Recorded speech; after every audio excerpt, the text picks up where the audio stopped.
Hello guys और भाई कैसे हो तुम सब लोग। देखो वीडियो शुरू करने से पहले ये बात मुझे पता है कि पिछले हफ्ते मैंने कोई एपिसोड पे वीडियो नहीं बनाई, तो उसके लिए सॉरी, क्योंकि मैंने खुद वो एपिसोड काफी लेट देखा था, तो लेट वीडियो बना के क्या फायदा। और आज भी ऐसी सिचुएशन हो गई थी कि मुझे बोरुतो के मांगा के ऊपर वीडियो बनानी है या फिर अटैक ऑन टाइटन के ऊपर, और मैंने यहाँ पे चॉइस किया अटैक ऑन टाइटन। बोरुतो के ऊपर बाद में वीडियो बना देंगे। तो मैं इस वीडियो में एपिसोड नंबर कितना था एपिसोड नंबर 82 या फिर सीजन 4 पार्ट 2 एपिसोड 7 एक्सप्लेन करूंगा। तो हो जाए इंट्रो। अब एपिसोड के स्टार्ट में अपन देखते हैं कि जो ये रंबलिंग वाले टाइटन्स है ये अभी भी लाइन में ऐसे चल रहे हैं, और जो मिलिट्री पुलिस है वो लोगों को रेस्क्यू कर रही है। अब जब एक्चुअली एरिन ने रंबलिंग स्टार्ट की तब दीवारें टूटने लगी और टाइटन्स बाहर आने लगे, लेकिन वो दीवारों के नीचे जो घर वगैरह थे उस पे दीवारें गिर गई ना, जिसकी वजह से काफी लोग जख्मी हो गए और कुछ लोग तो ऑन द स्पॉट मर गए। तो मिलिट्री पुलिस यहाँ पे वही जख्मी लोगों को बचा रही है। अब हिच यहाँ पे एक बूढ़ी औरत की मलम पट्टी कर ही रही होती है, लेकिन वो पीछे देखते कि लोग यहाँ पे झगड़ रहे हैं। अब कुछ लोगों का ये कहना है कि एरिन ने रंबलिंग स्टार्ट की जिसकी वजह से दीवारें टूटी, और दीवारें टूटने की वजह से उसके फैमिली मेंबर उस दीवार के नीचे दब के मर गए। तो ये सब एरिन येगर की वजह से ही मरे हैं। वही दूसरे ग्रुप का कहना यह है कि अगर एरिन वॉल टाइटन को समन नहीं करता तो इस आइलैंड पे जितने भी एल्डियंस है उनको सब बाहर वाले मार देते। तो यहाँ पे सैक्रिफाइसेस करना जरूरी था, और वैसे भी एरिन ये सब जो कर रहा है वो एल्डियंस के लिए कर रहा है। तो ये है दोनों ग्रुप का पॉइंट ऑफ व्यू। इसके बाद अपन देखते कि हिच हेडक्वार्टर में आ चुकी है और उसे वहां पे कुछ खून के निशान दिखते हैं। इन खून के निशान को फॉलो करने के बाद वो बेसमेंट में चली जाती है। वहां पे उसे पता चलता है कि ये जो खून के निशान है ये इस रूम के अंदर खत्म हो रहे हैं। रूम के अंदर जाने के बाद अपने को क्या पता चलता है कि उस रूम के अंदर एनी है। इन केस तुम अगर एनी को भूल गए होगे तो मैं तुम्हें यहाँ पे सीन दिखाता हूँ।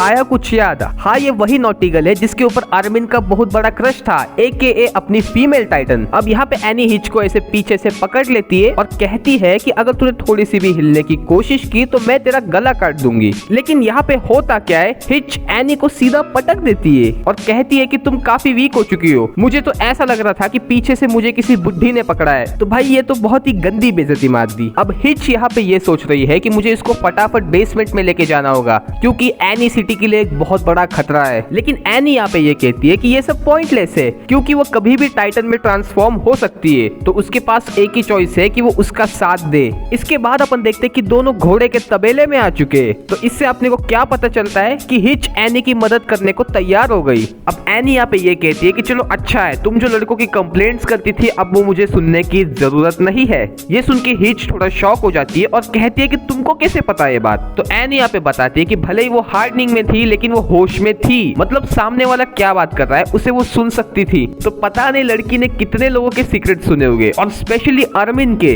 अब हिच और एनी घोड़े पे बैठ के जा रहे होते हैं और देख रहे होते हैं कि भाई कितने लोग मर गए। इसे देख के हिच कहती है कि तुमने भी तो काफी लोगों को मारा था एनी, तुम्हें कैसा फील हो रहा है अब एनी यहाँ पे ये कहती है कि मार्लियंस में हम वॉरियर्स को यही सिखाया जाता था कि कैसे हम किसी को मार सकते हैं, फर्क नहीं पड़ता वो सामने वाला कोई सोल्जर हो या सिविलियन। इसके बाद एनी अपनी बैक स्टोरी बताती है। एनी बताती है कि जब वो छोटी थी तभी उसके माँ बाप ने उसको छोड़ दिया, क्योंकि उसकी माँ का एक एल्डियन के साथ अफेयर चल रहा था। इसके बाद उसे एक एल्डियन आदमी ने अडॉप्ट किया जो कि इंटरमेट जोन में रहता था, क्योंकि वो खुद बाहर से आया था। अब एनी इस आदमी के साथ मार्शल आर्ट की ट्रेनिंग किया करती थी। क्यों? क्योंकि ये आदमी चाहता था कि एनी एक वॉरियर बने, और कभी कभी तो ये आदमी एनी को मारता भी था। लेकिन एक दिन एनी ने भी अपना बदला निकाला और इस आदमी को इतना मारा कि भाई कुछ टाइम के लिए ये चल ही नहीं पा रहा था। इसके बाद जब एनी वॉरियर बनी तब इस आदमी ने कहा कि देखो मैंने तुम्हें जो भी ये सिखाया ये गलत था।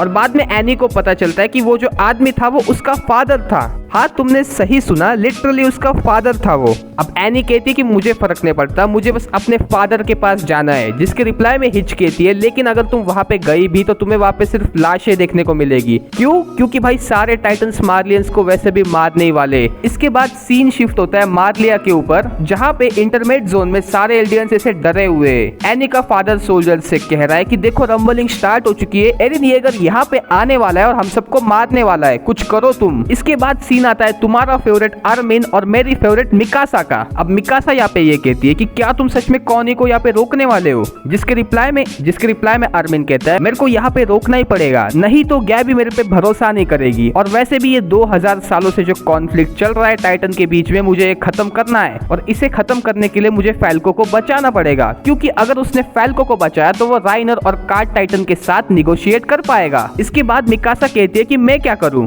आर्मिन यहाँ पे कहता है कि जाओ जाके जीन की मदद करो। लेकिन फिर बाद में मिकासा कहती है कि एरिन का क्या? मैंने कहा ना, मिकासा एरिन से एकदम ट्रू लव करती है। अब आर्मिन ये सुन के भड़क जाता है और कहता है कि मुझे क्या पता, हांजी और कैप्टन लीवाई मर चुके, फ्लॉक और उसके आदमी आकर कभी भी अपने ऊपर गन पॉइंट कर सकते। हिस्टोरिया डेंजर में एनी फिर से जिंदा हो चुकी है। तो बेसिकली आर्मिन ने यहाँ पे अपनी सारी भड़ास निकाल दी मिकासा के ऊपर और मिकासा की शक्ल देख के थोड़ा ऐसे दुख हो रहा था। अब इसके बाद आर्मिन कहता है कि शायद आज कमांडर एरविन होते तो ये सिचुएशन कभी नहीं होती। अब इसके बाद फाइनली कॉनी और फैल्को का सीन आता है। फैल्को यहाँ पे कहता है कि मैं काफी ग्रेटफुल हूँ कि आपने मेरी जिंदगी बचाई। सच में इस बच्चे को कोई आइडिया नहीं है कि इसके साथ आगे क्या होने वाला है। फिर इसके बाद फैल्को कहता है कि हम नॉर्थ की तरफ क्यों जा रहे हैं? तो कॉनी यहाँ पे कहता है कि नॉर्थ में एक हॉस्पिटल है जहाँ पे तुम्हारा इलाज होगा। अब आता है एपिसोड का फाइनल सीन, जहाँ पे पीक और उसका कमांडर ये सोच रहे हैं कि अब वो आगे यहाँ पे क्या करेंगे। लेकिन तभी पीछे से कौन आता है? हांजी। और हांजी यहाँ पे कहती है हाय। ये देख के पीक उसके ऊपर अटैक करने वाली होती है, लेकिन हांजी कहती है रुको यार, मेरे पास कोई वेपन नहीं है। और हाँ, मेरे साथ एक और बंदा है, टेंशन मत लो, वो खुद मरते मरते बचा है। और यहाँ पे हो जाता है एपिसोड खत्म। तो हाँ, काफी दिन हो गए थे कि अपन ने लीवाई और हांजी को देखा ही नहीं था, तो आज के एपिसोड में देख के मजा आया। बाकी तुम मुझे बताओ कि तुम्हें आज का एपिसोड कैसा लगा, और वीडियो पसंद आई तो लाइक मार देना, और चैनल पे नए हो तो भाई कर दो सब्सक्राइब। कितने बार बोलूं मैं यार। तो चलो अब मैं जा रहा हूँ, मिलते हैं नेक्स्ट वीडियो में, बाय।